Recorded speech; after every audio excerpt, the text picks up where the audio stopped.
Oh my fucking god, we did it. We finished Made in Abyss. We're here. We made it to the bottom. We're here. Yeah, we made it to the bottom of the abyss. Unlike the show, which still has quite a ways to go, I think. Quite a ways, indeed. As expected. As expected. Incidentally, I heard that season 2 is announced. As of yesterday, I believe there was a confirmation. Yesterday being the 26th of November, 2017. Which is why... Which is why we waited to do this podcast for so long. But of course, what other reason could there be?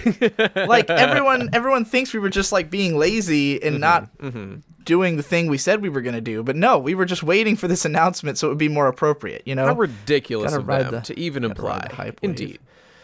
So this show, man, this was a show we were watching it. We did up through episode 7. We stopped covering it for a combination of myriad reasons.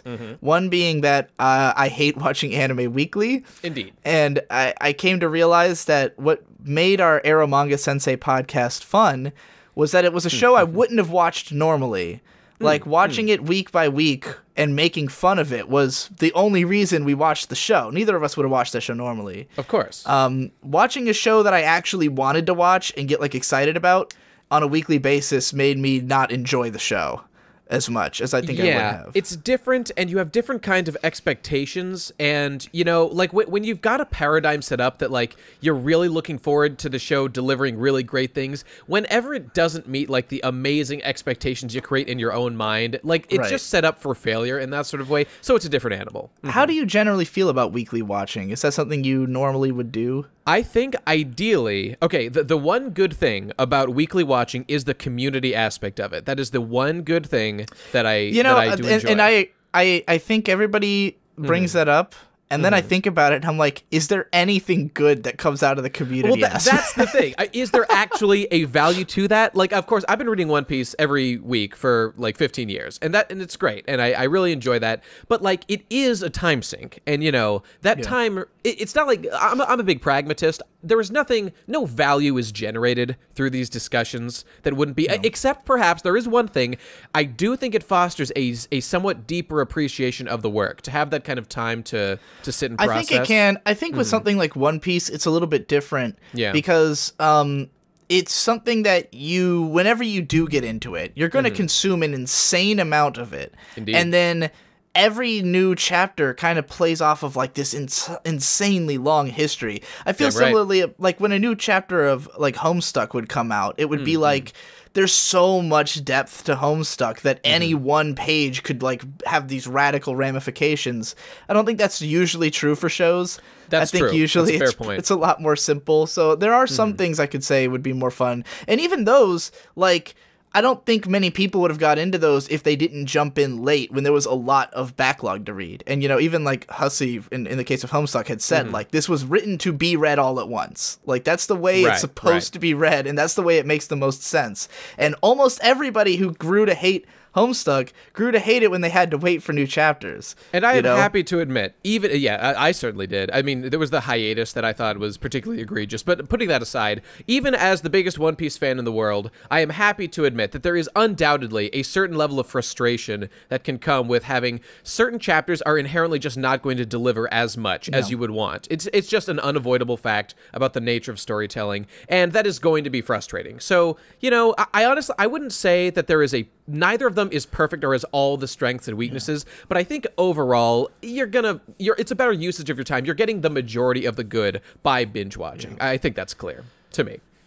Yeah, I just think that like when with a show like Made in Abyss, like, it's funny because it's kind of a double-edged sword. I would say that those first 3 episodes, which are so incredible and so dense with information, I could have watched those like 5 times in the week before the next episode came out. Yeah. And I'd probably keep finding new things about it, and I'd love it even more, and then I'd be like glad that you know, that I had a week to stew on it. But then if an episode comes out that's like completely boring and I had a trouble finishing it the first time, then it's a week of like, okay, well, now I'm just waiting for this show to get good again. I'm waiting for it to impress me again, you know. And that definitely is how I felt about the midsection of this show. To jump into our commentary on it, because it was basically the way our podcast sort of went was we'd covered the first 3 episodes in one show. We were super excited about it. Loved it. So 10 out of 10 shit. Yeah. Episode 4, we were still like episodes 4 and 5, we were still like excited, but not as much was happening that was interesting. And then episodes 6 and 7 was where it started to be like, like it a all little took bit more place in like tepid. one house, and it was like a little boring, you know. There's a lot of exposition dumping, and I will say that the reasons that I wanted to cancel it, one was, again, not enjoying watching it week by week. I didn't think we had enough to say about those episodes because there just wasn't enough going on, and we just kind of like floundered for 20 minutes until we had said enough to process an episode. Low review counts in general, since people weren't that interested in. Of course, the show took off a little bit bigger right after we stopped, so there was potential for growth there, but and also because I was paying you for every episode, and I wasn't really making return on that at all. So, understandable. So for all those reasons, we were like, we'll just finish it when it's over. And of course, by that, I meant when I have the fucking time, Right. Because it's not like even people were like. Even though I was getting tweets about it like constantly, people always like, "Where's the Made in Abyss finale?" I was like, "Where was this excitement when we were actually doing it?" Yeah, that's like funny. No one was that thing. enthusiastic about it. The videos had like 20K views, which I mean that is a lot of views. Like 20,000 is a big number, but like in my mind, compared to like it's a video I make that's 100,000 views, like I don't think of it as something that like a lot of people cared about. But then of course. Even if only imagine 20,000 people tweeting you all at once saying they want Made in Abyss, it would be a tidal wave. Yeah. But so you see a little of that. Right. I mean, the show kept going. As you said, excitement, I think, built up, understandably, towards the latter end of the show. Things do ramp up significantly. So I get, people had said, right when we stopped, guys, you don't understand, the next episode is when it finally gets good. Which I don't, having seen them, I would not say that is actually the case. No. I would say episode 8. 10. Episode 10 is where things get hard fucking get a lot more core. interesting. I would say episode 8 was just as boring as 7. More or In less, fact, I was kind of not sure what even was the point of that episode. The one where they do the Ozen's training training. arc. The training arc, yeah. Now, to I be don't fair, think that it didn't was seem only like half they of an gained much. episode. Yeah. That was another, like the scene was fairly quick. They did not spend the whole episode doing that, which thank God for that. But on the other hand, there's been, this kind of reminded me of, remember the Edward brothers, or the Elric brothers training arc on that island where they learned the value of life and death and I would say that arc had a very clear difference in their skill level before and after. Sure. Whereas they learned what it meant way. to take a life, and like things radically changed for those characters in that arc. Absolutely. And like in this little training montage, it's sort of like we see them like doing basic shit that we just as easily, if we had seen them doing those things, not having seen this training arc, we would not have been surprised that they could do those things. Yeah. Like some of the like trapping and catching animals and shit like that they were doing. It's like, I would have believed they could do that already. I think there's a little bit. They didn't learn some new big technique or like radical change in philosophy. You're the not way wrong. the Eds did. You're not wrong at all. But I do think now that this has happened, we can sort of file off. They have now been trained by a white whistle in survival, and so now there's kind of an ephemeral like, yes, they've leveled up a little bit. Except that right after that is where they finally get wrecked. Yeah, it's true. So it's true. it didn't really help the whole lot. You're not wrong. Oh, by the way, I did.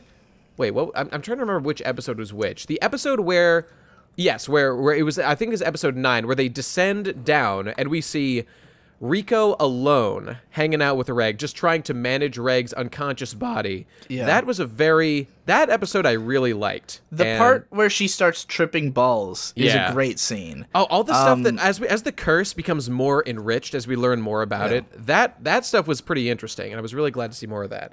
And which there's even more when we see what's going on up at the surface at a couple times when we see that shit. That was good stuff. I really had a lot of, like, the midsection of this show, I have a lot of complicated feelings about, because, like, there was times where literally, like, scene to scene, there would be, like, a scene that I thought was bad and unnecessary, and then a scene I thought was great and well done, you know? And episode 9 is one of those cases where the part where she starts tripping balls, there's this huge color palette shift first. Like, everything becomes really bright. Because they get to the third layer, the, what is it, the sheer face or something, It looks really cool, and the way that it presents the like illusory characters starting to show up, and then like slowly she goes into this sort of nightmare.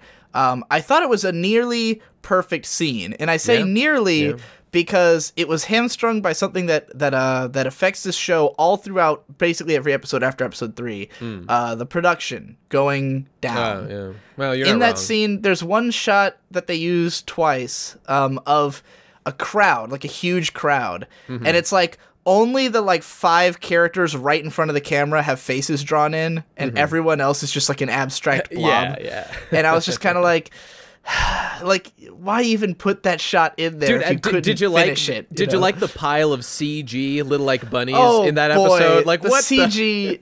Like this I show, get it. I understand the necessity, but man, did that look bad.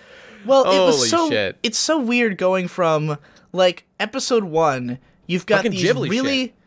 well, like the monsters, which were animated by Ko Yoshinari, sort of like famously because he's a very beloved animator. He did these really weird monster animations, and then to suddenly have this big CG hippo that looked like dog shit crawl out of a pond, and I was just like, what? And then like the part where she throws all the little things off of her. In a later episode, the like invisible silk curtain thing. Oh, that, yeah. Like all the CG, and I'm not like someone who thinks CG is automatically bad, but the CG in this show was bad. It's amazing how much lower quality the CG is than the regular animation. I mean, that's absolutely true, and it's extremely obvious. I don't know. In the case of the silk curtain, I kind of liked that effect. I mean, obviously it was good at indicating what they were trying to communicate. Did it look good? No. Would it have looked better? I liked the idea of it. Yeah. That's really what I'm trying to say. Incidentally, though on that episode 9, there was one great moment of animation, which is when Reg uses for the first time the Blaze Reap, which is the weapon that Rico's mom used, the Annihilator. That was pretty sick. You know, when he jumps up, does a big attack thing after he finally wakes up. I actually really liked that episode, I think, overall, despite the failings of it. And when we get through the entirety of the third layer in that one episode, at the very end of episode 8, they're about to go down. Episode 9 is just the third layer. I really thought this is actually really good, because what they did is they condensed an entire layer's journey into one episode. And in the case of this, I thought that's really effective at condensing the ideas, so we get to experience a lot of new information in one episode, which is really, really good. And then the later episodes are more emotionally driven, in addition to like the new environment they get to. And like seeing the way that they have to I was wondering, like, how are they going to travel this like extremely sheer face? What's the going to be? And of course, there's a system of tunnels, and there's an extremely well understood pathway to travel down this cliff face that you can imagine. Like all the other, like Reg uses extending arms. But you can just as easily imagine all the other cave raiders who must have used like ropes and scaling equipment to get from like hole to hole as they keep trying to find passages downward. Really, really good environmental stuff in this episode. And yeah, man. And then of course you get it's a Rico solo adventure later on when Reg uses an Annihilator, whatever the fuck it's called, Incinerator, and is passed out. And I really like seeing her do things on her own. This was the first episode that I was actually impressed by her doing something, which I think was very valuable. Were you not? I agree. I was okay. I don't know if I processed that was happening as much as you did, because it was really like watching this span of episodes. I had a difficulty like fully paying attention because I was getting bored, and it wasn't really until that trippy scene that it kind of like got me back, and I was like, oh, something really cool's happening again, And I think I know exactly what is the problem with this show. Like I have one big issue with it that kind of encapsulates all my problems with the writing of it, at least. Not so much the animation and all that. I think this show has too much plot. And it has too much plot for how many characters are in it. Do you know what I mean? I do.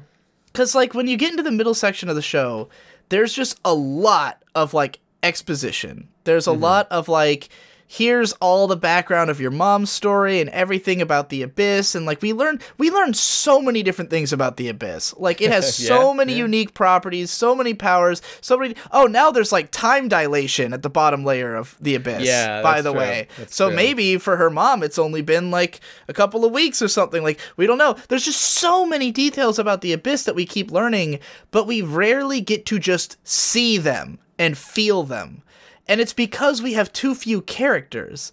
Like, we can't... Like, we'll learn about, like, 8 different ways that the Abyss can kill you and never watch the Abyss kill anybody. Because we can't lose our 2 main characters, and there's not enough... Like, I think when this show began, I expected there to be a little bit more of them running into other cave divers, you know, other people through whom we could facilitate other aspects of the story. Like we could learn something about the Abyss by seeing a guy, you know, maybe get eaten by this weird monster, which kind of happened early on, you know, when they had the fucking song monsters. Right. And those were really interesting and cool, and they definitely conveyed a sense of danger, even though we only saw like an already dead guy getting eaten, you know. We haven't had that experience of like, there's some character we kind of maybe know a few things about who interacts with our main characters and then gets like horrifically murdered by a monster. And that would really like amp things up a little bit, you know? But like instead we're always just, it's hearsay. It's like, oh, the Abyss is so scary. And it's not until like late into the season that we start to really see it. And like, yeah, at that point it starts to be felt a little bit more. And I think the show gets better as a result. But there was just such a long stretch in the midsection where it's just like exposition, exposition, exposition. And the exact moment where to me it became too much was the everlasting pickaxe being introduced. Because that was the moment where I was like, they were explaining so many different things that I didn't really care about, and then they're like, by the way, here's this giant magical fucking weird looking pickaxe thing that your mom used, and like it's now you gotta take it. And it's just like, well, we had been introduced to it in flashbacks on occasion. We know what the visual thing is. There's at least some connection to what that thing is. It just felt like that moment of like where, you know, it got, I don't know, maybe too RPG for me in a way. Oh, like she has an epic destiny to get this specific MacGuffin weapon and take it to wherever. And I was just like, man, I just want to see creepy shit happen in the Abyss. I don't need to be explained like 90 different things about the setting. And like, to me, it made me become less interested in the setting when, like, instead of characters walking through a forest and I see a fucked up thing, I've got 2 characters sitting in a house talking about a fucked up thing, you know? Sure. And that was sort of my biggest problem with the whole midsection of the show. And I think that why the later episodes are good is like, once we finally get to that trippy scene of Rico hallucinating, it's like, okay, now it's actually happening. You know, now we're seeing crazy shit happen in the Abyss. And then from that point forward, we see some real creepy shit. Indeed. Episodes 5 to 8 are when they get to the Seeker Camp. Much too much time was spent at the Seeker Camp explaining shit, and I basically agree. I think I probably feel it to a slightly lesser degree than you, but I definitely felt some boredom creeping up on me in those Seeker Camps. Even though I really like Ozen as a character. She was my Twitter handle picture for a long time. I think she's really great, but yeah, you know, it's just a bit I hate her fucking voice, though. I know you do. I don't. That's fine. That's fine. I like her creepy ass face. I like her big ass hair. I like her pronounced tits. There's a lot to like. She looks cool. Yeah, she looks cool. I just hate her voice. Understood. And I also think that at times part of the problem with the way things are depicted in the show is also that the directing can be really tame sometimes, which is weird because other times it's not at all. Right. Like the trippy scene is legitimately trippy and like cool and well directed. The dark stuff that happens later does not hold back. It's it's very in your face.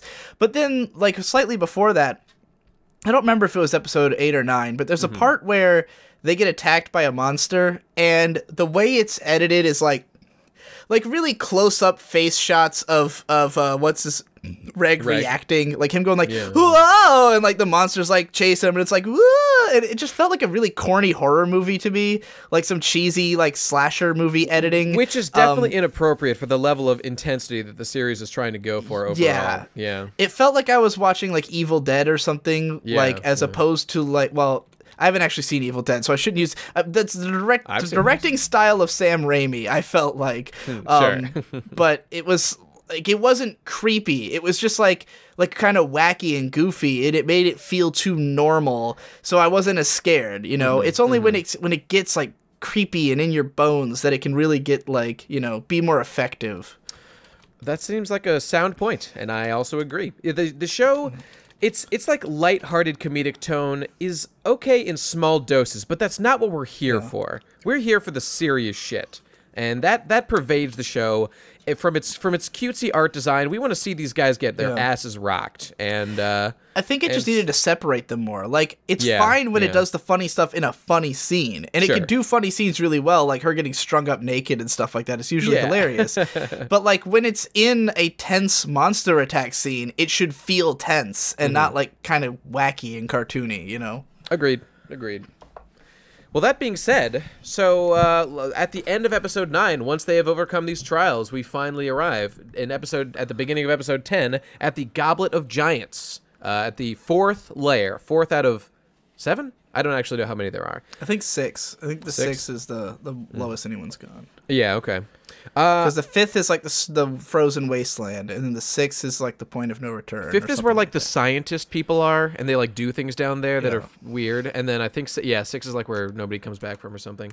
Right. So we get there, and that's where things go crazy. So just like the first thing that happens when we get down to that layer is they're immediately attacked. I mean, first we gaze and wonder at how beautiful it is, and it's great. The Goblet of Giants is really cool, and they give us some lore about the plants. It's a great location. Really like it. Really like that stuff. But then we see they get attacked by just basically a random wild beast. This Orby with spines and shit. And this is it. This is where the grimdark shit finally hits. So all right. Well, here I gotta ask you an important question, Nate. Do you think we were wrong about what? About how dark the show is, or how dark we thought it would get? Well, I don't know. I don't really remember what my position was. Like, I sort of believed people when they said it would get pretty dark, but I have complicated feelings. Yeah, in the beginning, we were expressing that, like, this is a show we've heard is supposed to get super dark. Yeah. Around episode 7 was when I was saying, like, I don't think this show's ever going to be as dark as people say it is. Right. And when episode 10 came out, I was getting lots of people messaging me like, "Oh, the show's dark now. It's real, like it's real grim dark, dude. The fucked up shit's happening. You were totally wrong." Right? Now, I remember stating like, "I bet we'll see a limb lost." Like that was what I was like, the darkest thing that'll probably happen to the main characters in season 1 is that they'll lose a limb, because you can't kill either of them. There's just no way to kill either one of our characters and still have the show. You know, like, it can't happen. So like the darkest thing that I could see happening, at least in season 1, would be someone would lose a limb. And that's exactly what happened. Now the way it's portrayed is fairly fucked up. But do we really want to call this show like grimdark? Well, here's the I believe I said this before, and I'll say it again. I have read Berserk. I have seen fucked up shit. This is nowhere near the level. I have seen camps of women set up to be raped by demons, to have their half-demon babies harvested from their vaginas to fuel a demon emperor's campaign of war across the land of Midland. Right. This is nothing compared to that shit. I just feel this like... This is more personal. This is much more personal. I like, get it. This is very dark, but, like, I don't think it's really... I mean, and it's definitely, like, there's an element of sadism to it, and I'll get into this more in a bit, but I do think that this author is clearly very inspired by, like, Guro.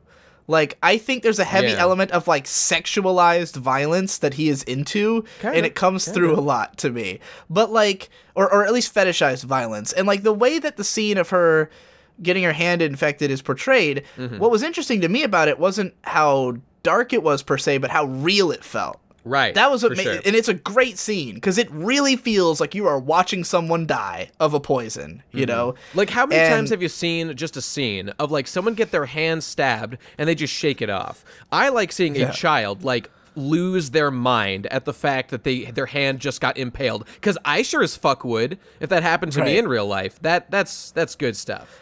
I mean, you could say, like, I can understand people seeing like her with like the blood running out of her eyes and like all over her face and being this is really dark. But like, of course, that's the shot. That's the money shot that people are reacting to. To me, like, something being dark has less to do with like how it looks and more to do with the idea. You know, like one of the darkest things that I think has ever happened in manga or anime that I can think of is in Bleach. What's that? And it's when Mayuri makes that dude experience his own death for like an epoch. Right. Yep. He stabs a guy through the arm and then chest, and the guy experiences that over the course of like millions of years. You know, something similar happens in Naruto as well, actually, where like Itachi's one of the first things that the Sharingan can do, like the evolved Sharingan, can make you experience like torture for like 1,000 fucking years, which Kakashi did. So yeah. Interesting. So that's like that is so much darker conceptually than anything that could remotely happen in this show. But yes, it is a little bit like it's harder to stomach this because you like are watching a little girl bleed out of her face and like have her arms swell up to this huge proportion. But I also felt like to me, I didn't feel the need to like shy away. Like I didn't feel squeamish watching it because it felt so scientific, and that's what I loved about it. Is that it felt like it felt really real. What are your thoughts on this scene in general? Well, I've got a lot to say about the scene. First of all, I would say I absolutely loved it. I loved it too. It was the best part of the whole show, possibly with one exception, but we'll get to that later. I would say so. Yeah. Okay. So first of all, I absolutely love, like I said before, the realism of seeing someone react to getting their hand impaled, especially like a 12-year-old child or 14 or whatever these people are. So that's great on its face. Secondly, it's the way that they deal with the situation. So once they understand that their hand has been poisoned, they realize they have to deal with this in some way. So they tie it off, of course, while Reg just tries to, I don't remember exactly what he does. I think he just tries to escape from Orby, and they can't at first or something. So they've got her arm tied off, and they recognize that this is going to kill her. She is going to die. They need to do something right fucking now. So that's when they decide, we need to chop this bitch's arm off. And immediately, when my first thought was like, okay, cut at the joint. Cut at the joint. That's obviously what you got to do. And this is actually plot relevant, that Rico specifically states, do not cut my joint off. I need you to break my bone, like higher up on my arm where it's tied off, and cut off at that point. And later on, it's explained that that's because Rico understands you'll have far more usage for an arm that has a little bit of your arm below the joint, as opposed to, you know, if you cut it off there, you only have up to the elbow, and you lose that articulation of any kind. You want the Furiosa arm. Exactly. You want that at minimum. That's what Guts has, for example, in Berserk. Right. Like he's still got that articulation, and without it, he'd be in a much worse situation. So the pragmatism that is on display by Rico, wanting to continue her adventure, even like before it's explained, I recognize something was going on with that, and I'm so glad there was an explanation for it, and it wasn't just they thought you had to cut through the bone for no reason. So that was really great. And of course, there is the actual act of Reg. This was the most powerful moment for me. Like, I can understand up to the point. I can get that you need to cut someone's arm off to save them from poison. It is a different fucking ballgame to pull out your knife, crack their fucking bone, and actually saw through that thing. That is some seriously dark shit. And I think in that situation, I might let that person die because I am too much of a fucking coward to do it. That is entirely possible. I've never had to face this kind of shit, man. I think I could do it depending on what utensil I had. A small pocket knife might be pretty fucking hard to do. If I had like a sword and I could just lob it off, that I could see doing. It's the fact that he had to go back for multiple hacks to try to cut through it. Oh my god, I was and just the way it looked after getting hit on, like broken on the rock, that was pretty gross. The twist of the fucking arm, holy shit. That's probably the grossest looking thing.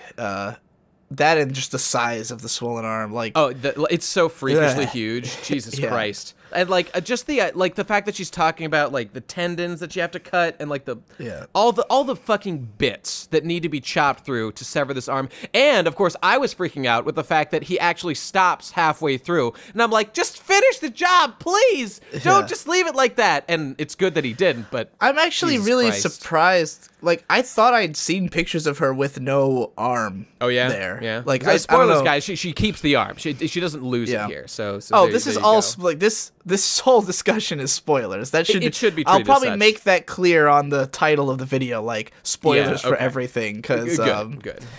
yeah, there's no way we're holding back here. But like, yeah, because I of course was spoiled for this immediately when it happened. Like, Oh, really? the I funny- didn't hear anything about it myself, but you probably heard Oh, more really? than I did. Yeah, I had no I idea. mean, first of all, the second the episode aired, I had 100 tweets telling Sure, me like, the sure. show's gotten dark, you need to watch it, and I'm like, okay, well, obviously something happened, and then like one trip to 4chan and like the whole front page was pictures of her with her yes. face bleeding out. So like I think I had seen some of those actually, but yeah, which like I looked at that and I went, oh, I guess that's kind of dark, but she's obviously gonna live. Oh, who didn't live when they were bleeding out of their face exactly like that? Who's that? Fucking Joffrey.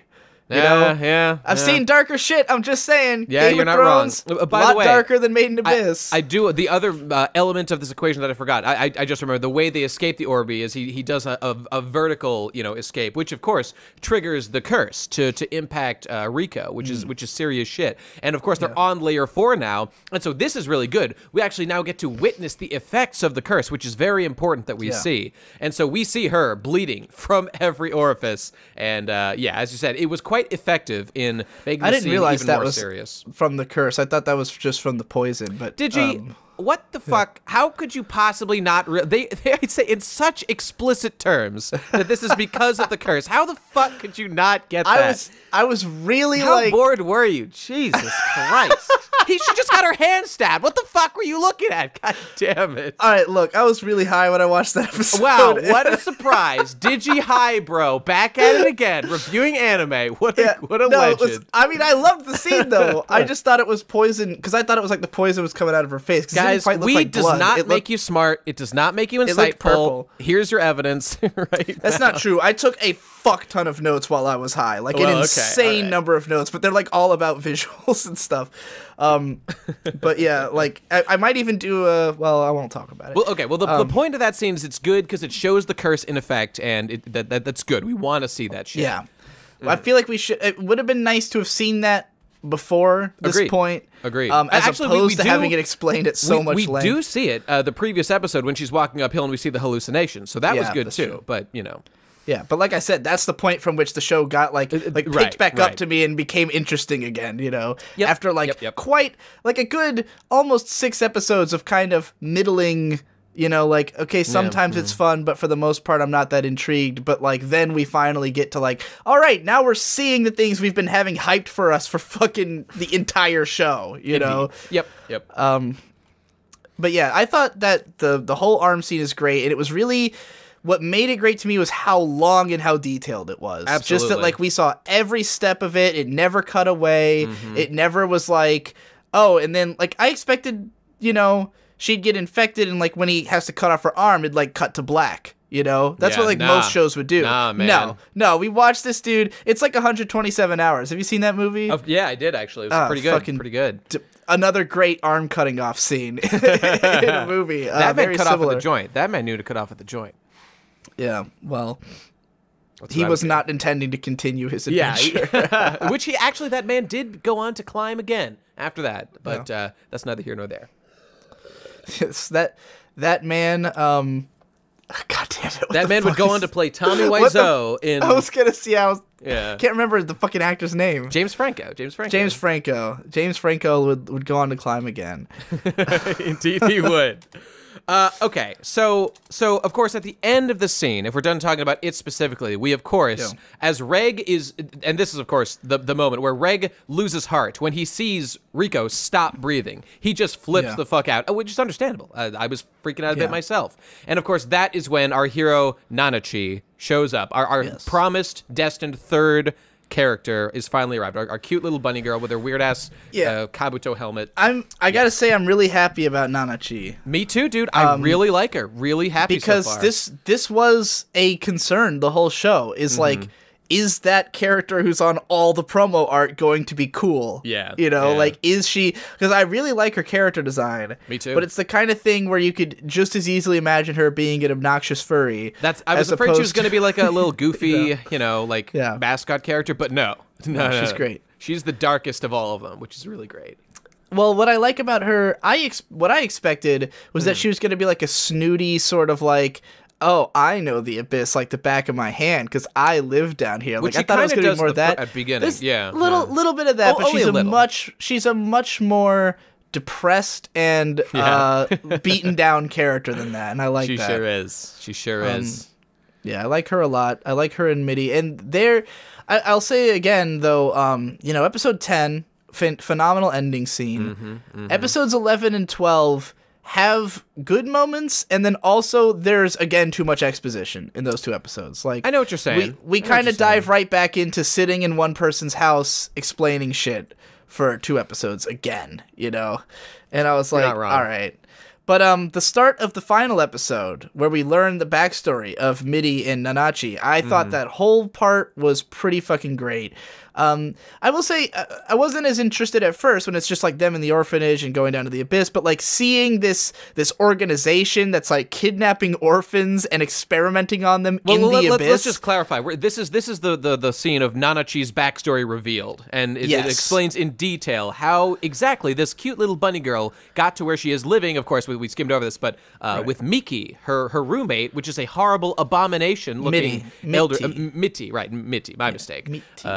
Her weird ass roommate who has the ability to grow toxin or toxin removing antibodies or something within her body, which is very interesting. The backstory of these two is that they're both orphans, and there is some seemingly relatively large organization of led by this white whistle guy who's pretty cool looking. Indeed, he is. He's got a very distinct Bondrude or something. He's got a very distinct whistle that looks like. By the way, we see a little bit of all the white whistles here and there. Their names are mentioned, and we see them all very visually striking, all very cool looking. They make me very hyped to see more of them as the series goes on. This show has taken the shonen action show approach to like the older generation. Damn that right. like they're just the main characters who've grown up, of a previous shonen action story. It's so true. Oh, they're all fascinating. I love them. But this dude runs this big group that's basically... And they've got these fucking names. I'm sorry, I have to interrupt. They've got these names like Bondrude, the Sovereign of Dawn. What the fuck does that even fucking mean? Ozen, the Immovable. Okay, fairly clear. Liza, the Annihilator. Okay, I please explain. Please explain what the fuck. She won a war, didn't she? Didn't she like kill everybody from some other country? Hers is fairly straightforward. I'm sure. Like she's talked about how she single-handedly like wiped out armies and stuff. I bet we will learn why that guy is called that. Sovereign of Dawn. Okay, here's my this show is so eager to give so many world building tidbits that there's no way we're not going to learn why that he's called that. You're absolutely right. My theory right now is because he's like he's pushing he discusses how he in the abyss, he is the one on the front lines pushing humanity forward to explore the abyss. So he's the sovereign of the dawn of tomorrow. I don't know. That's my fan fiction. But anyway, we learn about him in this flashback.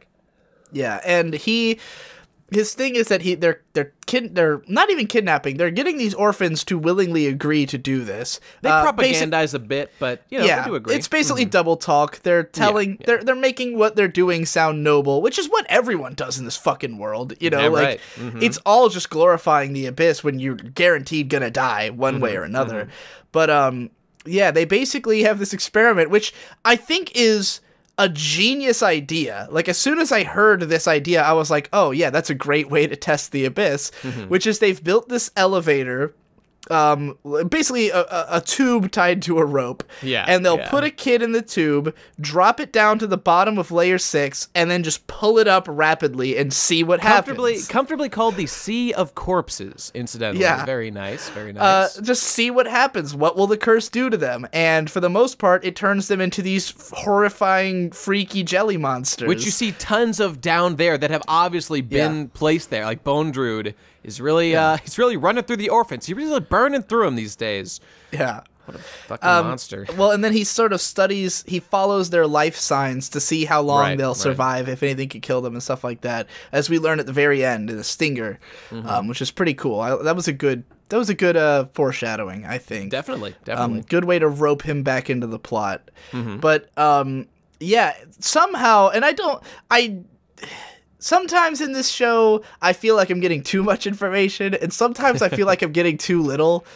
Like, like when the force field was introduced, and we were like, hold on, what's this force field? We've been questioning what the fuck exactly is the deal with this thing all along. Yeah. It's very mysterious, and none of the characters really understand. But there is this scene, like you referenced before, where Nanachi explains as best she can what the fuck it is, and it's this field that fills the abyss, sort of like a liquid, and it intentionally is built in such a way it's like a trap or something where you can easily sink down into it, but when you try to rise up through it, it's got little hooks that go one way and they'll hook onto you, and as you try to rise, the effects you experience are you going against this flow and fighting the curse. So ergo, the same thing that's keeping things in the abyss is also what keeps things out of the abyss, essentially. I guess. Oh, and incidentally, in one of my favorite moments, or rather, everything could go in, but nothing could come out. Right. And just to touch on this before we dig that a little deeper, there were several scenes where we see kind of characters from the surface, which I actually was really glad to see. I'm glad that we haven't abandoned them completely in the narrative, and we cut away to them on a few occasions. I'm glad they're still there, but they haven't done anything. So I kind of feel like, are these guys going to do something eventually? I don't think they will do anything. I think they're there to inform us as the audience about various facts, which is what this scene is about. So we actually see what we were worried about. That kid, what was his name? Kiwi, like the little kid who seemed like he was fucking dying when they left for no reason. And there was that talk about the birthday curse or something. Yeah. And so they're like, oh God, he's dying for real. We need to do something about him. And like Master or the other kids from the orphanage, they take him to like this doctor ship outside the island, away from the abyss. And just by taking him away, he is immediately fine. So the curse, we learned something very interesting about the curse. It is extremely localized, and it can, like, all its effects, maybe, more or less, can be undone, which makes me wonder if the curses could be undone if you, like, took someone away. You know, I didn't even think about that. I didn't even think about that was what it was trying to communicate, but that would be interesting if that's true. Yeah. I'm interested to see where that develops. It was kind of weird that they threw that in there when it didn't seem necessary at the time, but it's just, I guess, building towards something. I think so. I can say that about a lot of this show, actually. That it gives us a lot of details that you can say, oh, that'll probably be relevant later, but why did we need to know that now? Which is probably why so much of the exposition gets to me. Like, I'm sure a lot of it will be necessary to know at some point. Yeah. But it's just kind of like, give me more action first, and then you can, just intersperse this a little bit more. Right. It's about a pacing issue, really. Yeah. So as you were talking about, so to finish Nanachi's history, so an experiment. She was one of these orphans that Bone Druid was experimenting on, and so she and her best friend Miti, were put in these two capsules together, lowered down, and then through some mysterious process that science accomplishes. This is the part that I was talking. This is why I brought up that sometimes the show doesn't explain quite enough. They've got these two tubes, and the guy's just like, oh, these tubes are set up so that the curse will only affect the person on the left. Okay, it's like right before that, there was a scene explaining how the field worked and like what its nature was, but that has no connection to actually how we accomplish. Like, you would think this would be a perfect opportunity to like either teach us more or like play off what we just learned, but really there seems to be like no causal connection here. The guy's just like, the curse will affect whoever's on the left, and if that person dies, then the curse will also have the same effect on you. How does that even make sense? If the person on the left dies, it'll hit the, like, will it all flood from, like, is it magic or isn't it magic? I don't understand. It was very contrived, and I mean, other than that, I love the scene because it's dark and fucked up, and we watch a little girl transmogrify into a fucking horrifying monster. That was awesome. And a cute little furry girl. But, like, why?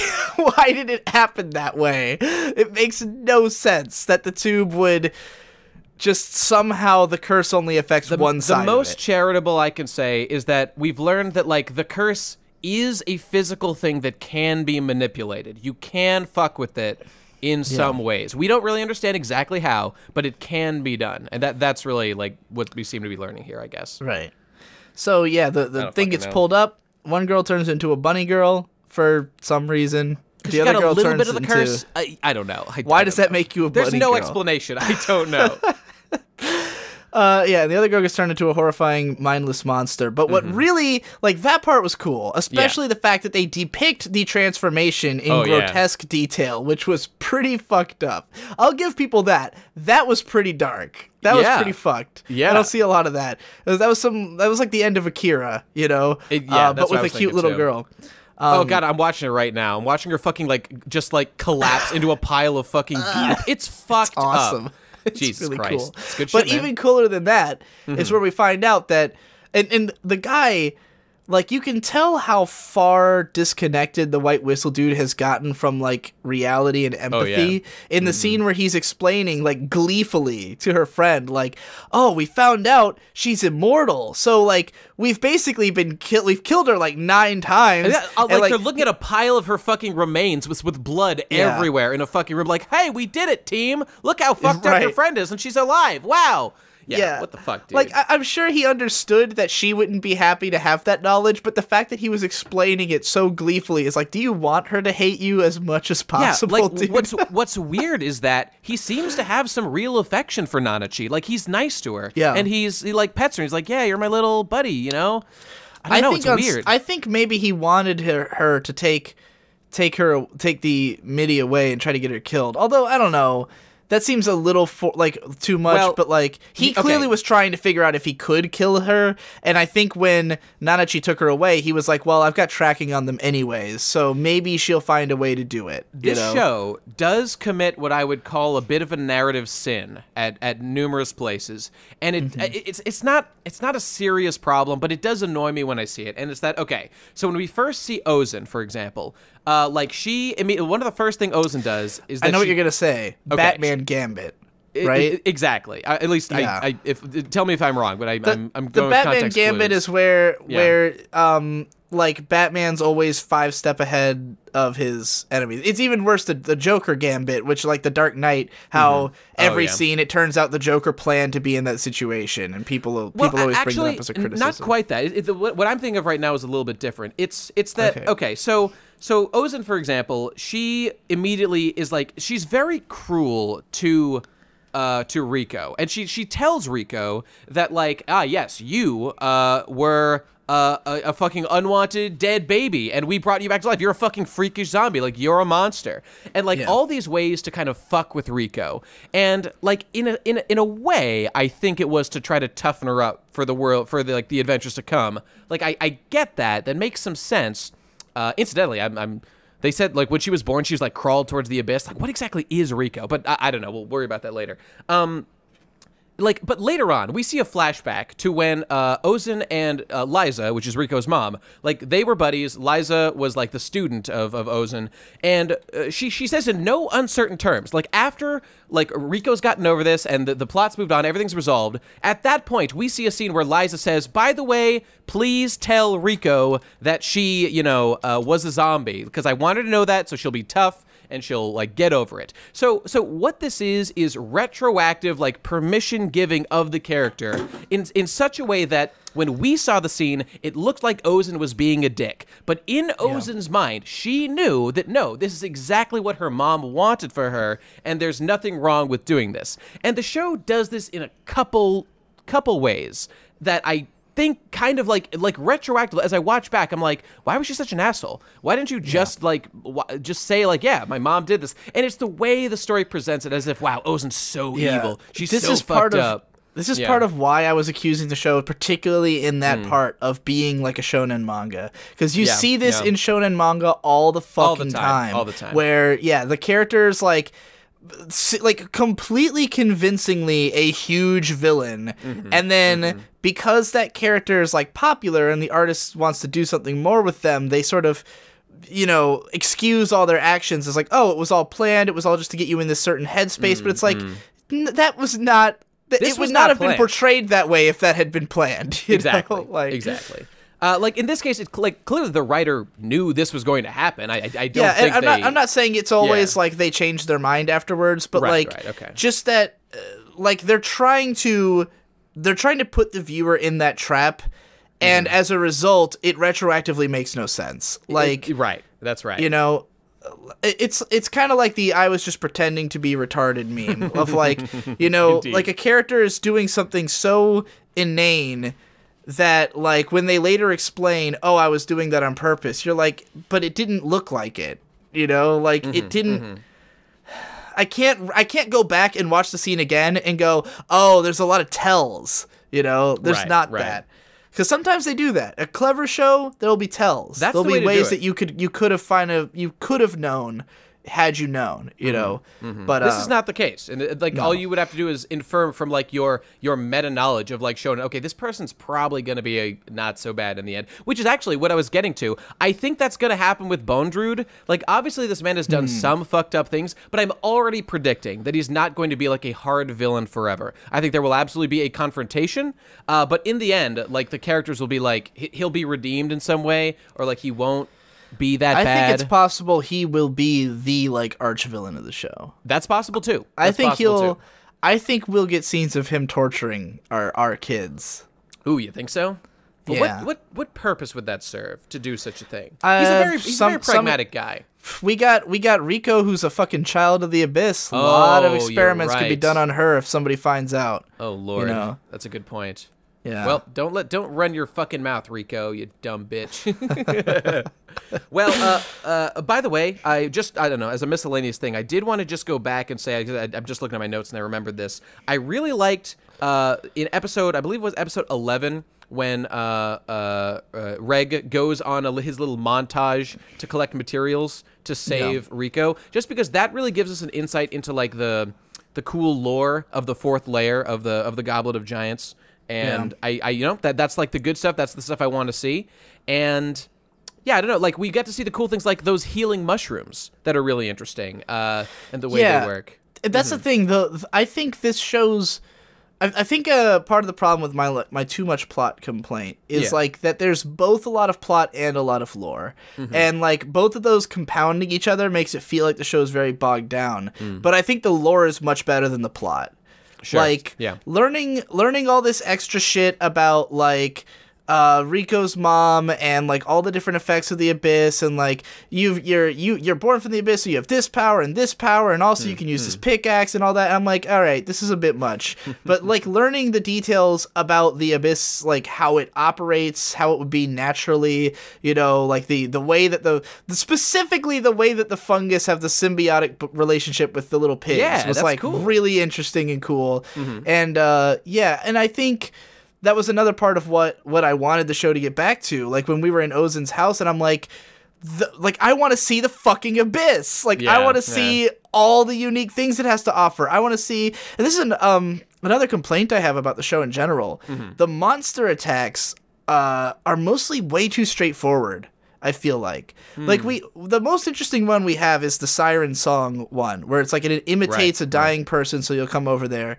You know, and then there's also the one dude's got the poison needles, and like the fact the way that you have to fight him, like when he's getting instructed on how to fight him, is cool. Yes, I feel like every monster encounter should have been like that. Yeah, because I know what you mean. there's we spend like a whole episode hearing how dangerous the monsters are, and then when it actually comes time to fight one, it's usually just a big thing chases them for a little while, you know? Yeah. And like I need more of that, like, ooh, this monster's like got you know, it's got a giant vine dick that like goes down through the ground, and it like senses the vibrations of your voice and springs out and mouth fucks you, you know? What makes this series special is the abyss and the unique lore opportunities. I mean, not even like the author needs to come up with interesting things on each level to keep the abyss interesting. That's what this series has going for it. So I very much agree. They need to be interesting. They need to be cool. And I would say it's probably, I don't know, like,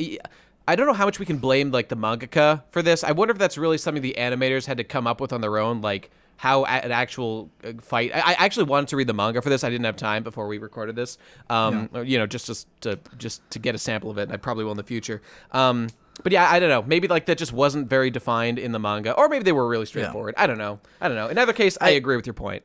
I will definitely say that early into this show, I was saying like, if this show gets a second season, I will not read the manga because I'd rather watch the show. But by the end of the show, I felt more like, well, I want to read the manga because it seems like it's probably better in certain ways. You know? You'll be waiting for 2019, no doubt, until that shit comes out. So, at least until it's over. But I do know that the animation studio was all gung-ho to do it, so that's very exciting. Yeah, Kinema Citrus. So, another thing, I want to point this out about the show in general. I think this has been kind of like a background talking point, because people talk a lot about the lolly fan service, and stuff like that, and the torture porn aspect of it. That like there's a grimdarkness, and I think a lot of people have like a vague sensation of this, but for me, I can see it plain as day that this author is deep into weird fetish shit.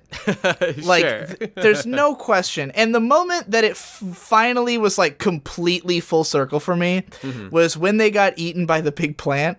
Sure, yeah, okay. And they're in its belly, and I was like, oh, Vor! You know? Because I like Vor. I like Guro. I like all this shit. So, and I like lollies. So, like, I was watching this, and I'm like, man, this dude basically, like, clearly is into, like, he probably reads a lot of doujins of, like, lollies getting fucked to death by giant monsters, you know? Like any good American would. The scene when Rico is dying of the poison, you could have taken those the audio of her voice and set it to a scene of the same character getting raped to death by tentacles, and it would have fit exactly as well. Yeah, like, okay. I just felt like the way that this show portrays violence has a fetish angle to it. There's definitely an angle of like, I mean, the fixation on showing us that she had pissed blood and then later showing her literally pissing when they're operating on her hand. And granted, it's realistic to show that. Like, that's what's interesting about it. Like, that is the fetish, is that it's realistic and, like, it, like, fully embraces this grossness of the human body and, like, how, like, yeah, the human body's, like, fragile and gross and fucked up and, like, if you get poison, your hand might fucking swell up to this, oh, that's so cool, you know? And, like, but like, this show is basically taking the, like, mentality of, like, Guro and Vor pornography and of course with lollies, and just, like, stripping out the porn element and putting it in a show. And I think that the reason it unsettles some people is that they can kind of detect it. Like, I think some people who are uncomfortable with that kind of porn can detect that this show is incorporating some of it, and it makes them feel creepy. And that's why there's so many people who complain about it. I certainly know what you mean. Like, look at this picture I just screen capped. This is from the last episode. Like, look at what Rico is wearing here. Like, what the fuck? It's like a tiny piece of cloth barely covering her nipples. It's like any other show. What about Mitty in the flashbacks? She was fucking stacked for a 10-year-old, first of all. She was stacked. I noticed and all the orphans are wearing, like, literally, like, tiny little cloth, you know?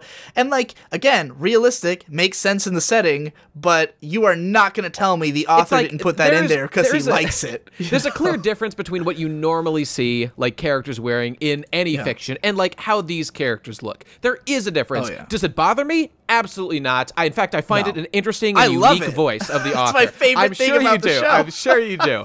I legitimately find it like an endearing quirk to the show. And does it kind of unnerve me a little bit? Yeah, a little bit sometimes. It should. I think it's supposed to unnerve you because, like, it adds to the creepiness of it. So much pissing of themselves. Like, I think why I was in the beginning, like, thought that the show would be dark is because, like, the fact that she lives in a torture chamber, literally. Yeah, what the fuck was that about? It just speaks to a weird taste on the part of the author. Absolutely. That, like, a guy would set something like that there, and it makes you go, okay, that's what you think about. You know, you think about, oh, wouldn't it be cool if she lived in, like, a torture dungeon? You know, and often brought up is the whole punishment of stringing her up naked. Like, does that make sense? I mean, I sort of get it. It's totally like a weirdo thing to even have that be the idea of how you punish children in your fictional series. But again, it's interesting and adds flavor, and I do like it. I like it a lot. I have one more thing to complain about with the show. I'm near the end of my notes. I don't know about you. I've got a little more, but not much. I think there's a slightly too much unconscious Rico in this show. And because wasn't she unconscious during the Ozen fight, or was she just incapacitated? She got incapacitated, but to be fair, that was only for a minute or two before she was back up. Yeah. She's unconscious for a few episodes in the back end of the show, and I think the thing about her absence this show was felt and was unfortunate for sure. It's felt, and I think that the reason it was done is that Rico's personality controls the tone of this show. And because the thing about the show is that it's an insanely dark setting, dark things happen, but Rico is so positive about all of it because she doesn't care that it's dark. Like she knows, she expects that, but she's gonna deal with it. You know, she's prepared to die down here. Yep. Yeah, she got her arm poisoned, and she made the snap decision: break my bone there. You know, like that's the way she thinks. Give me the massively more painful option so I can continue on my quest. Respect that. I respect that. But for her to be then unconscious for several episodes, we lose out on that enthusiasm and that warrior spirit. And I feel like it was done on purpose to make this arc a little darker so that we could have this period of like unrest of where like, oh, something really fucked up just happened and Rico's badly damaged and out of commission. Like now we're in this sort of dour mood and she doesn't wake up until after we've killed Mitty, you know? Like, but to be fair though, it gives space in the narrative for us to get to know Nanachi more, you know? Oh yeah, no, I agree. I don't ultimately think it was a bad idea for that arc, like to get to to get to Mitty's death, to get to this really emotionally charged scene that Rico wouldn't have been a fitting participant in. Definitely true. Yeah. But it's such a strange feeling when after that, like, you know, we have this incredibly dark, dramatic scene, and then it's like Rico wakes up and she immediately is like, adventuring's fun, you know, like, yeah, my arm is broken, but that kind of sucks. But that, hey, to me, that enhanced the darkness of the tone because you so clearly feel the juxtaposition of the horrors that we just witnessed versus Rico's back and everything's okay again, and like the characters don't really want to talk about what just happened. I actually really like that that tonal shift that happens there. I hear what you're saying, but you know, I think that some good things were achieved through this, but I see your point as well. I don't think it's all bad. Yeah. But you know, I think Rico's personality for me is a lot of what makes the show fun to watch. You know, it's like seeing this girl so gung ho about this setting. You know, and like without her, it's just a normal fucked situation. Reg is a bit of a pussy. He is a bit of a pussy sometimes, you know? And he's kind of more like woke to what's going on. Like he's a little bit more of a character who is like oh, you know, these things that they're making you guys do are wrong. You know, like I think he recognizes it a little bit more. And Rico is like, her mind is poisoned sort of to the point that like she could never doubt the abyss traveling, you know, like Rico is like a girl who was raised to believe that pedophilia is just a beautiful way of life, and that's why we participate. Yeah, that's why you're a part of it, Rico. You've been indoctrinated into believing this shit. You know, it's and like she's drank the Kool-Aid.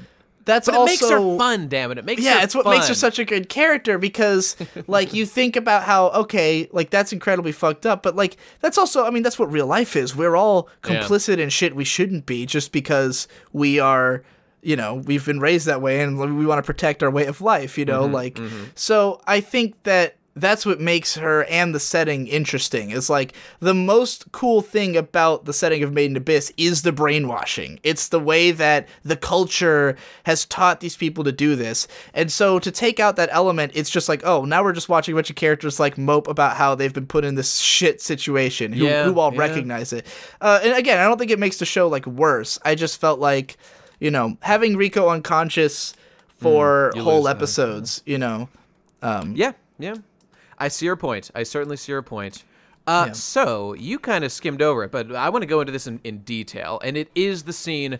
It's the resolution to the Mitty arc, and which is great. Which is the reason I was hesitant before to call the arm cutting my favorite moment in the series was because I had a feeling that was why you were hesitant. Of course, it's also of course. A great scene. What else could it be? So So we've learned, as we said before, that Miti is basically immortal. You know, they have tried to kill her in various ways. Back when Bone Druid was experimenting on her, Nanachi escaped with Miti and made her all the way from the fifth layer up to the fourth, which is, you know, kudos to her. Which, by the way, do you think she's immune to the curse now that she's been transformed? Because like that's a lot of height and going. I'm wondering about that too. Yeah. Unclear at this point, but nonetheless. So Miti at one point, Nanachi comes out and says to Reg, I have tried many times to kill Miti because I feel that keeping Miti alive in this form, this weird gelatinous mass that's, you know, maybe slightly cogent, but really like probably suffering to live as this, and in a totally like embarrassing, like what's the word, a non-dignified life. I really think like the moral thing to do is to put her down, is to end her pain and suffering. Man, I gotta say, the most depressing thing, like the most depressing moment of realization of this show is like that Nanachi like took her away from a place where people were experimenting with how much they could try to kill her. Only to then go and do the same thing. Like, out of a legitimate desire to kill her, she ends up just torturing her, you know? For a while, but she has given up on that, which is good. Yeah. And basically, that's what she's been living for. And her suicidal tendencies are apparent, are evident. Yeah. She does not love this life that she has, and she takes care of Miti. You know, that's her purpose in life right now. That's her treasure, as she phrases it. And so, when she sees what Reg can do with his incinerator, she recognizes that Miti has lost one of her eyes previously, and it was due to the effects of a relic that was apparently very similar to this effect that that the incinerator has. So she says, Reg, please kill Miti, and she asks him this favor. And so they you know, go back and forth for a bit, but eventually Reg says, well, like, okay, if you say that it's morally the right thing to do and you accept this, I suppose we can do this. So they set up the scene where they put out all this fucked me up, dude. They put out all her favorite fucking toys. Animals. All her favorite fucking toys that she loved because she's not completely gone. Oh God. My very first thought when I saw her laid out on the carpet with all the stuffed animals was, this is exactly how I want to go. Yeah. Like, if I had to be put down in a execution, I want to be surrounded by all of my favorite stuffed animals. Like, it's like the cutest way you could get executed. It was pretty harsh. Okay, so she sets it up, and they're like, okay, Miti's all. I'm legitimately tearing up here just thinking about it. She sets this up, and she's gonna. They're about to shoot it, and then as Reg's about to fire his incinerator, God damn it, fucking Nanachi like loses her nerve and just runs out and is like, "I'm sorry, Mitty, I didn't mean it." Oh fuck. This really, I wept like a fucking baby at this scene. I really did. I really fucking did. Jesus Christ, man. This is too much for. That's good. Oh, God, this is the real shit, man. Yeah, so it's okay. All right, I'm floundering here. Okay, so she gets back out of it, and she's like, okay, like she makes her peace. She says like, I love you. You're my best friend. I'll never be apart from you. And then she goes over to Reg. She's like, okay, fucking do this shit, dude. And he fucking does it. He fucking incinerates her, and Miti vaporizes and is in fact dead. So her life debt is paid. She has done it. Now I actually do not have all positive things to say about this event because the situation I described before. Okay, so you know, like Reg falls unconscious, and then she drags him back to the house, and then when he wakes up, yay, Rico's awake, hooray, everything's great, we're happy. So it looks like everything's been resolved great. So they go on beyond this to talk about how Rico had some dreams. Rico had some dreams when she was unconscious because Miti was very fond of Rico and was like rubbing up on her. She wasn't hurting her. She was just kind of hanging out with her, and she really liked it. So Rico had dreams about being like trapped basically in the exact situation that Miti was trapped in, like a human like trapped in this like freakish body where she can't move. She feels like agony all the time, and she like there's some pretty graphic imagery of like this bloodshot eye looking out from like within a cage that it's trapped in, and it's pretty visceral. But Rico sort of like calms it down a little bit. She makes a connection with it, and that's her making a connection with Miti. What I don't like is that Riko, like, also sees, like, the soul of Meiji pass away, and, like, yes, she's been set free from this prison she was trapped in. Okay, what I don't like about this, and I know Riko has, like, a connection to the Abyss, so, like, okay, maybe she could see magical Abyss things happening, that's fine. What I don't like is how the narrative has, like, now gone out of its way to clearly say, warning, warning, all viewers, we want you to be aware. Nothing immoral has happened here. Attention, attention, all viewers. Everything was perfectly above board. There is no moral confusion here whatsoever. Yeah. That was a bit on the nose and a little tactless, and I did not like it. As it was happening, I was just thinking about how fucked up it would be if, like, he didn't quite blast all of her and like a few cells survived and she had to regenerate completely and he had to do it again. That would have been really fucked up. See, that would have really made it grimdark. Exactly. There are serious moral issues at play here that the show does not run away from, like, for the majority of them, but, like, there is a possibility that Miti is actually, like, a happy, just, you know, maybe, like, a low-functioning intelligence, just like a beast. But, like, you don't put down, like, a dog just because it's, like, got the intelligence of a dog. That would be, you know, immoral. That wouldn't be right. You should. You should. right. Kill them all. But, so, like, there's a real moral question. Like, the reason that we, in the narrative, are justified in killing Miti is because we're told Miti is suffering. Miti's life is not okay. And, frankly, this needs to happen for the narrative to move along so that we can have Nanachi join the party, as she does afterward. So, like, Miti needs to go. And I was thinking, like, okay, how is this going to happen? What's it going to be? And I just think that I much prefer the moral complexity of not telling us in such explicit terms that I nothing would have bad preferred happened that too. Here. Right. I really liked the idea that what they were doing was kind of fucked. I agree. I totally agree. Because if I was in that situation, I would also have thought we need to kill her. Like, that has to happen. And I would not be so sure that it was entirely right. I would have done it, but I wouldn't have been, like, had that reassurance in real life. And see, and then, of course, like, related to this also, so Riko was woken up, and Riko's arm, thanks to those mushrooms, has, you know, it got all that fucked up shit that happened to it before. She doesn't have full functionality back, but the arm is attached, it is basically healed, and she has at least some movement in her thumb, which is, like, the most important digit. I was really surprised that that the consequences seem so comparably minor for the loss of the limb. That's exactly what I'm talking about. There's a couple things that are happening here that seem to, like, not backpedal, but things end a little bit more conveniently than I would like. I would think I would like Riko's arm to be, like, fully paralyzed. I think would be a reasonable consequence of this sort of thing. I wonder if it was sort of a thing where, like, we're too early in the story. Maybe. There's a long way to go still. Because, that's true. Because I was thinking about, like, why is a character losing an arm considered so dark by people? Like, that shit happens all the time in action stories. It's not always a super insanely dark thing the way people are taking it in this. And I thought, well, when you've got a show with only two characters, losing an arm is kind of like losing a whole part of a character. You know, imagine if you had a show with 10 characters who are all fighting, you know, you lose a character, you're like a tenth the strength. In this show, you lose an arm, the collective is a tenth the strength, you know. And then I wondered if maybe that made them too weak to, like, go on for as long as the story is supposed to go on, you know? I understand. Which I have no real sense of how, like, it's really weird because in the beginning you get this sense of, like, the journey is to level 6, and now it doesn't feel that way at all. Like, because we burned through, like, the first 4 levels so quickly, and now we've had so many scenes, like, showing us what happens on level 6, like, showing us experiments down there, showing us so much footage of Liza, it's starting to feel more like we'll get to level 6 before too very long, and then the show will be kind of about, like, a narrative, more so than, like, this adventure. Which, frankly, I do not look forward to. Do not want to get there. I hope it's slightly concerning because what does it remind me of?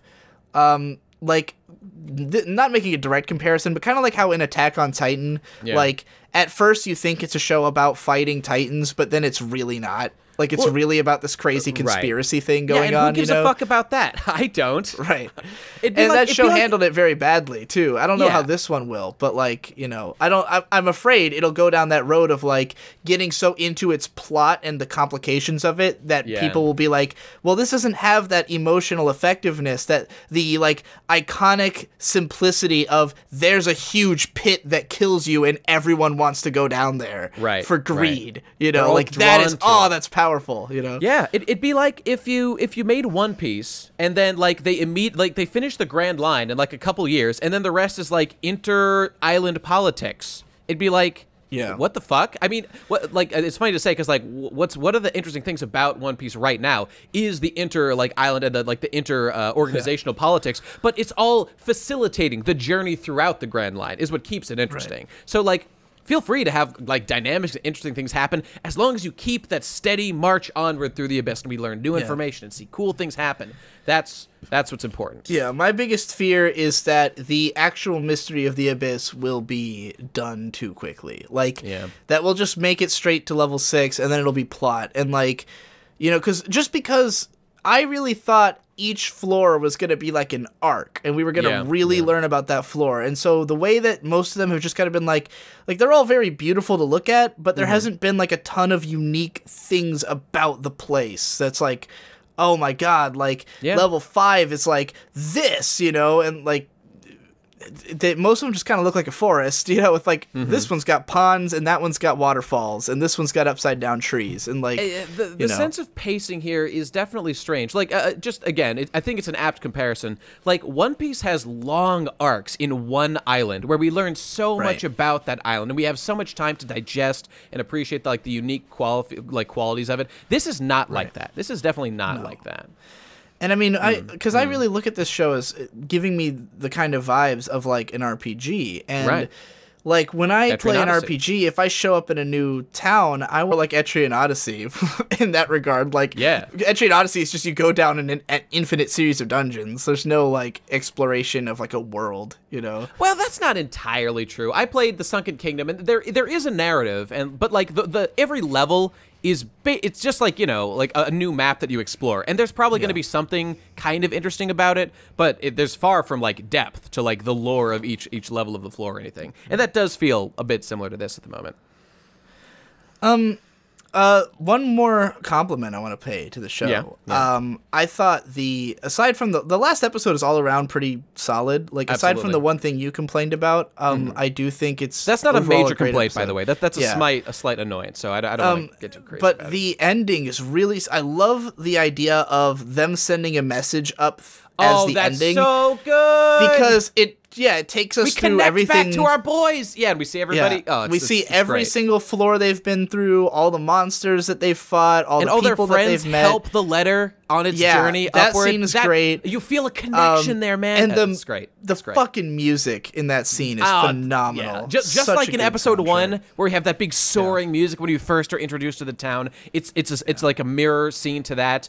God, I fucking loved it. That's what I want, man. I will say that this show has an amazing soundtrack, and I kind of feel it's underutilized. Like, I felt like there could have been more of because the music is so good that, like, you know, why is it we only got like 3 or 4 scenes that really used it? You know? I watched back the entire show for this video here, and I definitely picked there were a couple tracks that I love, and I picked up on them, and they were a little bit too much of a crutch, I thought, at like really important moments. And I'm a big one. I love like using like melodic themes throughout like shows to indicate like this is a connection to like the main theme of the show or whatever. Leitmotifs. Leitmotifs, yeah, exactly, or leitmotifs, whatever. That's the good shit. But this to just use the same song in a lot of ways, and like week to week, that probably actually works better because you're like, yes, my friend is back this week to give me another dose of this song. Watching it all in one, it can feel a little bit repetitive when it does that. And like a little bit more, I don't know, diversity. It needed a couple more like big powerful songs. There's like 3 Yeah. songs I really like from the soundtrack. I just think it needed more scenes that were like built to a great song, like the way great that those montage ones scenes were. that we saw Yeah. throughout that we all liked. I think I liked them a lot. But it was real like the episode 1 scene where they first arrive in the town and the end of the show scene with the balloon flight. I felt like we're on another level of like just showing something really interesting happening to a really phenomenal song, you know? And I felt like we just could have had a little bit more of that. Not to I mean, it's great that the show has any of it, you know? Yeah, right. It's just like a wish if only I could have like 3 more scenes like that. I'd be really happy, you know. Yeah. Anyway, that's all my notes. You got anything left? I guess I just want to say that I like the note that we've ended on here with Nanachi having just joined the team officially, and again, Nanachi clearly had suicidal desires and tendencies as soon as Miti was gone. Like, in no uncertain terms, says, I'm going to kill myself. Yeah, without a doubt. And the fact that she has found a new purpose in life, like this discarded, like, failed experiment, or I guess succeeded experiment, to be totally charitable, you know, has fulfilled her task and is joined with a bunch of new friends that she's come to really appreciate. And now she gets to find new ways to suffer. I know, congratulations! Right? Like, she's this is what it means to not kill yourself. Her way that she always reacts embarrassed to like physical contact and like is always shying away from it. And these guys that are such like, I don't know, such touchy-feely guys. Oh, the good vibes are at a peak at the end of this episode. Definitely. It was a great place to end the show. And I'm braced for the horrors to come. And my point that I want to get to here is I am very excited for season 2. But I cannot wait till 2019, so I will be reading the manga because I really I'll like probably where this is read it going. too. So what would you score this show? Like, where is it on your does it qualify as a best anime ever in your series, or would it be short of that? I mean, to be fair, I made Galco a best anime ever on my stand, and it's not the best anime ever. It's just a really good anime that I felt was undervalued. In that way, I'm not sure it would qualify to that degree. I even feel bad, but I really enjoyed the show in a lot of ways, and I see a great deal of potential, and I would love to see much more of it. I want to see potential's an important word here. Like, I would give this show a strong 7 to a light 8. Yeah. Like, I ultimately, and I'm very indecisive about it, because on the one hand, the stuff that is good about the show is very good. Like, the setting is really good. Those first 3 episodes are really good. The scenes the dark scenes later in the show are fucking phenomenal. Yeah. But everything other than that, I'm like, I have no particular excitement about. Like, there were episodes of this show where I was just bored, you know? And I can say about, there are some shows, like, I was really struggling when I'm looking at this compared to, like, Surezure Children, a show I gave a 7.8.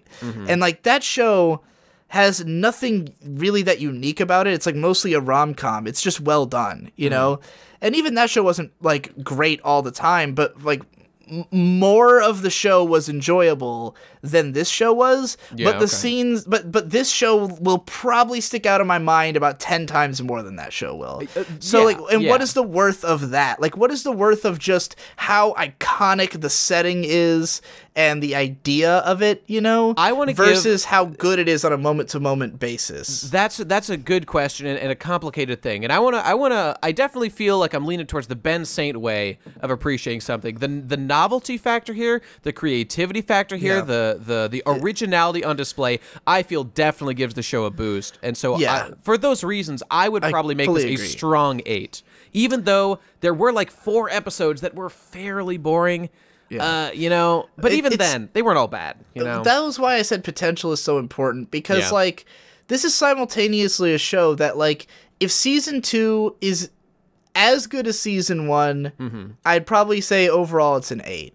If Season 2 is even better than Season 1, it could be a 9. Yeah. But if Season 2 is, like, not good, then the whole experience will be like, oh man, you know, like, I agree. Oh, Made in Abyss, that show that went downhill, that show that started strong and then got uninteresting, you know, which, like, I could say about a lot. Like, how many shows can you think of that, you know, you were way into at the beginning because the ideas were so good, but then, like, the plot happened, you know? And, like, there's a lot of anime I can say that about, and I'm afraid. of this one because, you know, even though it hasn't like offended me yet, I wouldn't say it's put on like the strongest showing of convincing me that it will be great in the long run, you know? Yeah. Whereas some manga, there are some things that you watch and after like 3 episodes or 4 or 5, you're like, there's no way this can fuck up because it's too good. Right. And this show didn't have that for me. I thought it did. You know. To be fair, the end I thought it did in episode 1 and 2 for the sure. The end of episode 3 is such a hard cut to like the adventure begins, and I love. We both love the build up. Episode 1, 2, and 3, I would give a 10. I think they are 10 out of 10 series. They of are episodes. fucking phenomenal episodes. I would definitely agree. If the show was exactly that good, the whole show, it would be unbelievable. Really hard not to give it a 10. Of course, but yeah. This show could perhaps become a 10 with heavy editing. And just chopping out the bits that were not so good, or at least a strong 9. I don't know. Maybe reading the manga while listening to the soundtrack will be a 9 out of 10 experience. You know, there's an idea. Shout out to that guy who sent us the soundtrack on Twitter. I don't know who it was. Thanks, dude. All right, that's about it. We finally did it, everybody. Shut the fuck up. Do not send me any fucking messages when season 2 starts. I don't care. If I have something to say about it, I'll tell you at the time. I could see myself saying more about this show in the future, to be honest. And I definitely want to rewatch it. I don't think I will be comfortable with my score until I've seen the whole thing again. Yeah, okay. Just because, like, I want to know how much did I love the stuff I loved, you know, like, is that enough to like totally outweigh the stuff that I wasn't as into? I even feel like a strong 8 to a light 9 personally, because I really love some of the stuff in this show, like a lot. And I'm a bit of a crybaby, but this was a serious cry. This was a serious fucking cry. And also, unlike you, I did not rewatch the first 7 before finishing the rest of the show. So I definitely like went in still feeling that like emotional despondence that I felt for the last 3 months. That's gonna towards the show. And it was really when it picked up that it was like, okay, now I care again. Finally, you know. Yep. I feel you, dog. So yeah, I'd like to watch it again. But that's it, everybody. Bye-bye!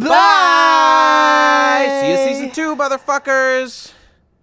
Except we won't. I don't mean on this show. I mean in general. The end. Bye.